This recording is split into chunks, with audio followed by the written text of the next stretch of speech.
আমরা দেখব আইসক্রিম। এক বনে ছিল এক কোকিল আর এক ময়ূর। একদিন খুব বৃষ্টি হচ্ছিল। বৃষ্টিতে ভিজে ময়ূর মনের সুখে তার পেখম মেলে নাচছিল। দূর থেকে কোকিল লুকিয়ে লুকিয়ে ময়ূরের নাচ দেখছিল। নাচ শেষ হতেই কোকিল ময়ূরের কাছে এলো। কোকিল ময়ূরকে বলল,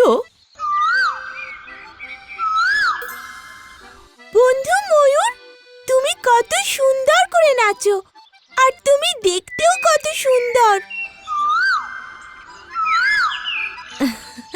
প্রশংসা শুনে ময়ূরের ভালো লাগলেও কোকিল যে লুকিয়ে লুকিয়ে তার নাচ দেখেছে, তাই তার রাগ হলো। সে কোকিলকে জিজ্ঞেস করলো, তুমি লুকিয়ে লুকিয়ে আমার নাচ দেখছিলে? কোকিল বলল, হ্যাঁ।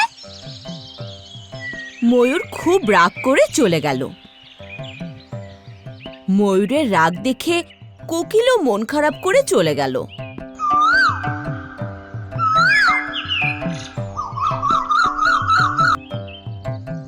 কোকিল বাসায় এসে চিন্তা করতে লাগলো, কি করে মন ঠান্ডা করা যায়। ভেবে ভেবে সে মন ঠান্ডা করবার জন্য আইসক্রিম খেলো।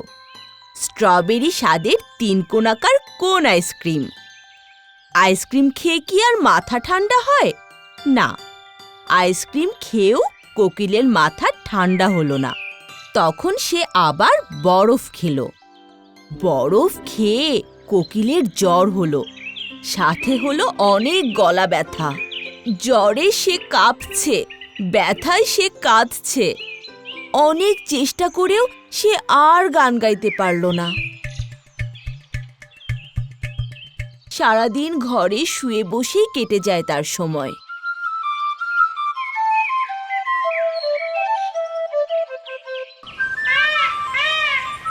এদিকে ময়ূর একদিন ভাবল, কোকিল কেন আর আগের মতো গান করে না? ঘটনা কি? ওই দিনের ব্যবহারে কোকিল নিশ্চয়ই আমার উপর অনেক রাগ করেছে। আসলে ময়ূর কোকিলের কথা খুব ভাবছিল। রাগ করলেও ওরা তো দুজন ভালো বন্ধু। তাই ময়ূর ঠিক করলো যে সে কোকিলের বাসায় যাবে। ময়ূর আর অপেক্ষা না করে কোকিলের বাসায় গেল। সাথে নিল অনেক ফল আর চকলেট।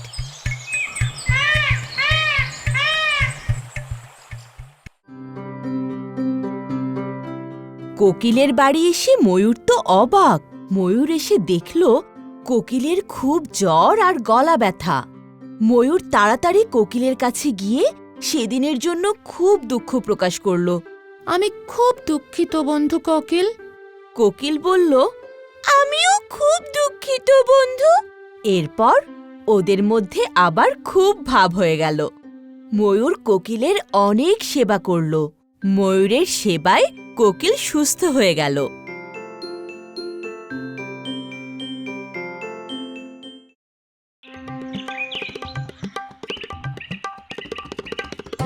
এরপর তারা আবার বনে বাজারে গাছে গাছে ঘুরে বেড়াতে লাগলো। মনের সুখে গল্প করলো। এরপর থেকে যখনই বৃষ্টি আসতো, ময়ূর পেখম মেলে নাচতো। আর বসন্ত এলে কোকিল আনন্দে গান গাইতো। এভাবেই 2 বন্ধু মিলে সুখে শান্তিতে বাস করতে লাগলো।